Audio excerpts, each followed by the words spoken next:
이번 정상회담 이모저모 얘기를 해보고 있는데 이번 정상회담에서 또 주목됐던 점이 안보는 물론이고요. 경제 안보와 관련된 협의가 있었다는 건데요. 다음 키워드 보여주시죠.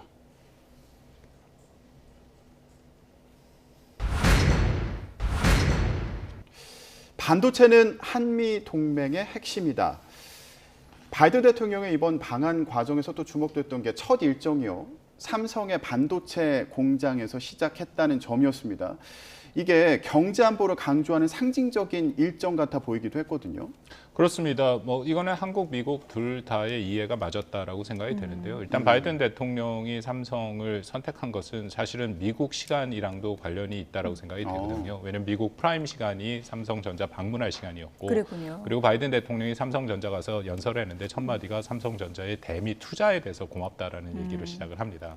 그리고 나서 반도체라는 것은 사실은 바이든 대통령이 개인적으로 굉장히 관심이 많죠. 예. 작년 4월 달에 백악관에서 반도체 회의를 주재를 했고 그 당시에도 삼성전자를 비롯해서 우방국의 반도체 회사들이 다 초청을 받아 그런 상황이고 반도체가 앞으로 핵심 산업 이것은 경제와 안보가 분리될 수 없다라는 것은 이제 다 우리가 아는 사실이고요. 우크라이나 이 전쟁을 통해서도 다시 확인되는 그런 모습들이고 그런 미국의 기본적인 입장 더불어서 사실은 공급망 측면에서도 미국이 매우 중요하죠. 공급망을 재편하려고 하는데 거기서 어떻게든 이제 중국을 배제한 형태의 공급망을 안정적으로 가져가겠다라는 거에 핵심 산업이 또 반도체고 우리 쪽 반도체는 방금 조한범 박사님 말씀해 주신 것처럼 우리 주력 사업이고 미국과의 협력이 없다면은 우리 반도체 사업도 굉장히 어려울 수밖에 없는 상황이거든요. 일례로 중국이 우리 반도체한테 의존하는 의존율이 굉장히 높습니다. 예. 작년 기준으로 한국이 대중 수출의 흑자가 260억 정도 달러 정도 되는데 그중에 240억 달러가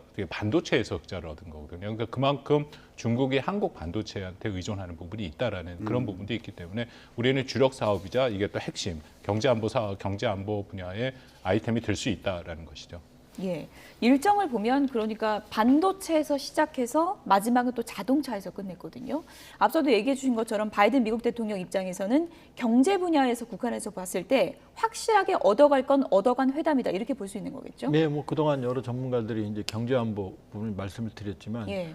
이제 바이든 대통령의 개인적인 국내 정책 입장에서 본다 그러면 이제 이 하반기에 중간 선거가 있거든요. 그리고 이제 2년 뒤면은 또 이제 재선이거든요. 근데 미국의 국내 정치에서는 외교 안보적 이슈가 거의 효과가 없습니다. 우리 생각하고 다르게. 예. 특히 한반도 문제가 미국 대선에 결정적인 역할을 한 적은 제 기억으로는 없습니다. 한 번도. 오히려 세금, 경제, 유명한 말도 있지 않습니까? 클린턴의 바보야 문제는 경제야 이것처럼. 예. 그러니까 지금 박 교수님 말씀대로 삼성전자 간 시간이 미국의 프라임 타임이에요. 그다음에 정의선 현대 회장하고는 50분간 시간을 단독으로 보냈거든요. 독대를 했죠. 그러니까 한 기업 회장하고 거의 정상회담에 준하는 그런 시간을 보낸 거거든요. 상당히 이례적인 거죠. 이례적인 거죠. 예. 근데 결국 역시나 그 정의선 회장이 그 미국에 대한 추가 투자까지 얘기를 했고 그렇게 본다 그러면 바이든 대통령은 한미 동맹을 확고히 하는 것 외에 자기 개인적인 정치적 국내 정치적으로는 사실 상당한 선물을 안고 돌아가는 거죠. 네. 예. 어제 그 대담 이후에요. 50억 달러 지금 말씀하신 것처럼 추가 투자하겠다 이렇게 깜짝 발표를 하면서도 화제가 되기도 했는데 지금 보면 삼성이나 현대차 그룹이나 미국에 이제 직접 투자를 하는 거잖아요. 시설들을 직접 짓겠다는 건데 우리 기업 입장에서는 어떤 의미가 있는 겁니까? 그걸 우리가 잘 알아야 되는 게요. 네. 그 삼성이나 현대차 다 민간 기업들인데 기업의 목표는 이윤 추구지 않습니까? 그렇기 때문에 이윤이 발생 안 하면 투자를 못 합니다.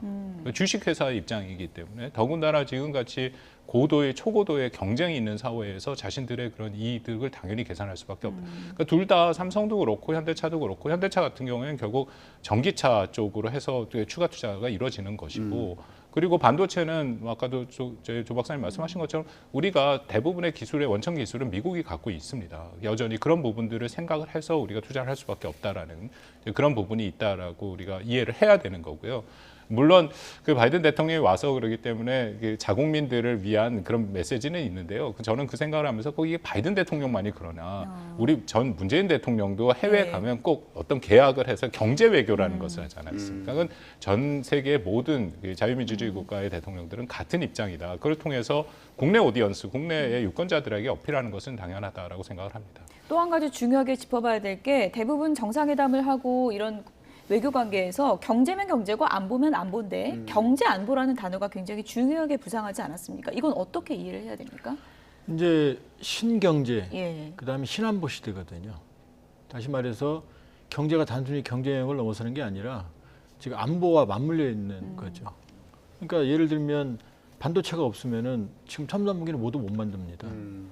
예를 들면 이번에 우크라이나 전쟁에서 러시아의 무기들이 이제 성능이 형편없이 나오고 특히 이제 미사일의 정밀도가 현저하게 떨어지는 걸로 나오고 있거든요.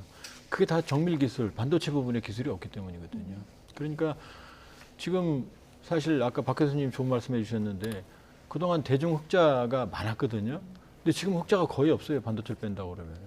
근데 그 반도체를 가지고 있는 게 사실은 핵심이 이제 대만하고 파운드리 쪽, 그다음에 이제 삼성이거든요. 예. 근데 대만은 지금 붙어 있거든요. 예를 들면 그 삼성 캠퍼스에 가서 바이든 대통령이 연설을 이재용 부회장하고 같이 했지 않습니까? 한쪽에는 윤석열 대통령, 한쪽에는 바이든 대통령, 한쪽에는 이재용 부회장이 서 있었거든요. 그런데 대만에서는 이 그림이 연출이 안 되죠. 일단 바이든 대통령이 못 가죠, 대만에. 예. 양안 관계 때문에. 그러니까 그렇게 본다 그러면은 지금 경제가 안보의 핵심인 세상으로 왔는데 미국이 원하는 정확하게 그걸 줄 수 있는 국가가 한국인 거죠. 일본은 못 줍니다. 일본은 못 줍니다. 지금 우리가 그걸 뛰어넘었어요, 사실. 그렇기 때문에 그냥 서비스로 한국을 먼저 온 게 아니라 그만큼 한국의 전략적 이상이 커진 거고 경제 안보 시대 한국의 이상이 재확인된 게 이번 예. 한미 정상회담이라고 볼 수 있어요.